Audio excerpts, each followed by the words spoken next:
J'ai commencé le plongeon à l'âge de 5 ans. Je suis tout de suite tombée en amour avec le sport et au fil des années, j'ai fait plusieurs rencontres, tissé des liens serrés et surmonté des peurs qui m'ont prouvé qu'aucun obstacle n'était invincible. J'ai découvert tout ce que le sport pouvait apporter.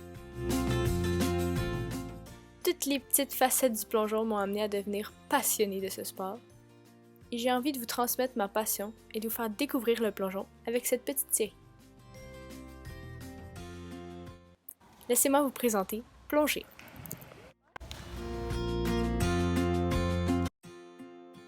Dans la capsule d'aujourd'hui, nous allons aborder les différents termes utilisés en plongeon. De la numérologie jusqu'aux termes spécifiques que l'on peut entendre lors de l'entraînement. Comment chaque plongeur peut savoir quel plongeon il doit faire lors d'une compétition ou lors de l'entraînement? C'est grâce à une série de numéros et de lettres qui écrivent le nom du plongeon de manière universelle. Chaque caractère a sa signification et son emplacement dans le nom du plongeon a une très grande importance. Le premier chiffre indique la direction du plongeon. Le groupe 1 englobe tous les plongeons avant. Ceux-ci débutent face à l'eau et entraînent une rotation vers l'avant. Voici quelques exemples de plongeons avant.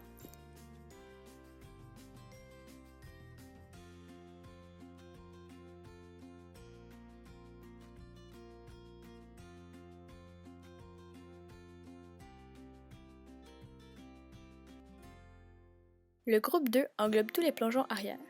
Ceux-ci débutent dos à l'eau et entraînent une rotation vers l'arrière. Voici quelques exemples de plongeons arrière.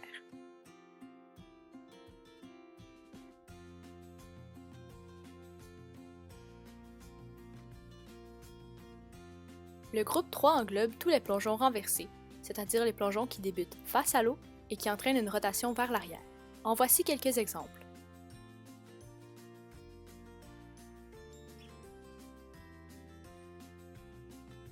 Le quatrième groupe englobe tous les plongeons retournés, c'est-à-dire les plongeons qui débutent dos à l'eau et qui entraînent une rotation vers l'avant. Voici quelques exemples de plongeons retournés.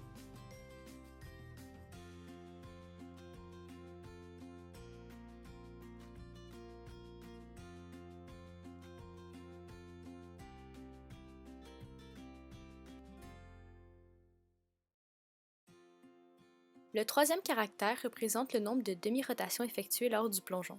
Le chiffre 0 indique qu'il n'y a aucune rotation, donc le plongeon est un saut.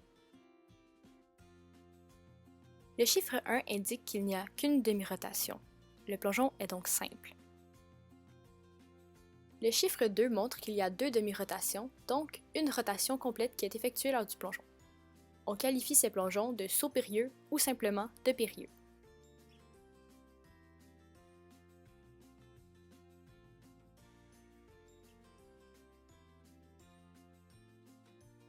Le chiffre 3 indique qu'il y a trois demi-rotations d'effectuer, soit une rotation complète et une demi-rotation. On peut qualifier ces plongeons de périlleux et demi, mais ils sont plus communément appelés les 1,5.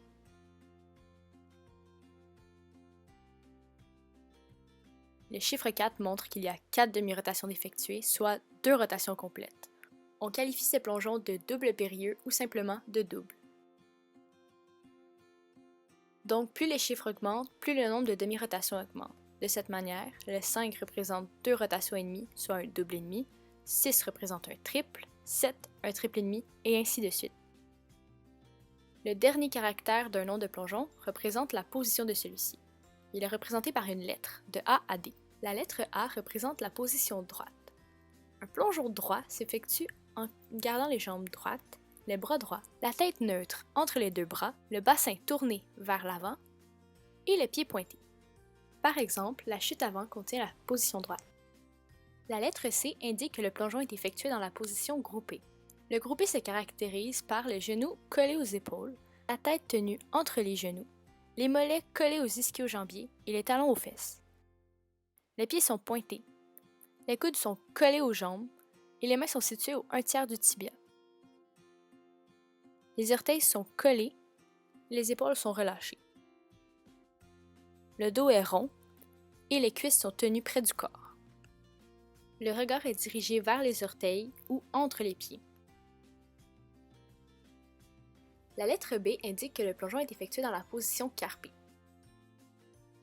Le carpé se caractérise par les pieds pointés.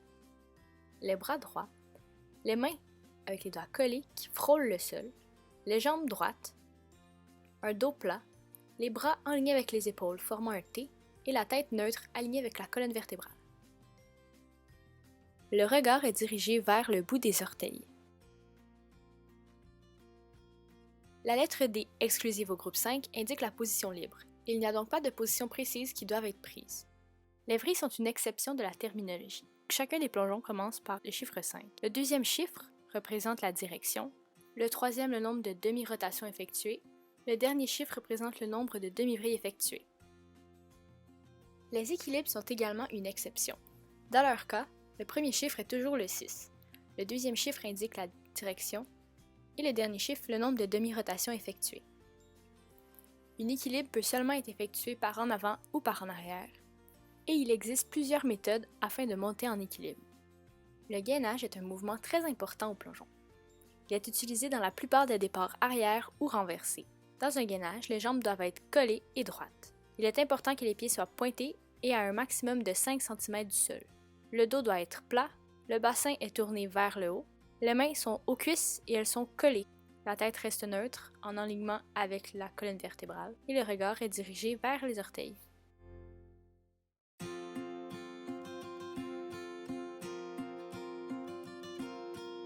La verticale est le terme utilisé afin de désigner la position d'entrée à l'eau parfaite, ainsi que la direction prise par le corps lors du départ d'une tour ou d'un tremplin.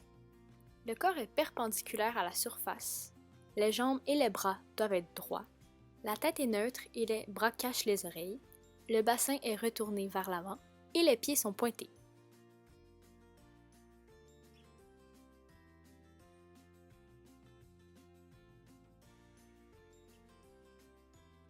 Une entrée à l'eau short est une entrée où le plongeon manque de rotation. Il n'atteint donc pas la verticale et cela crée des éclaboussures.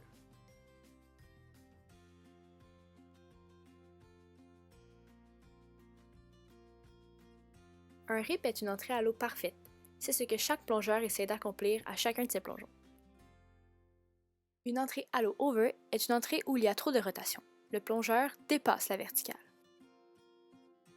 C'est ce qui conclut la capsule d'aujourd'hui. Merci d'avoir regardé Plonger.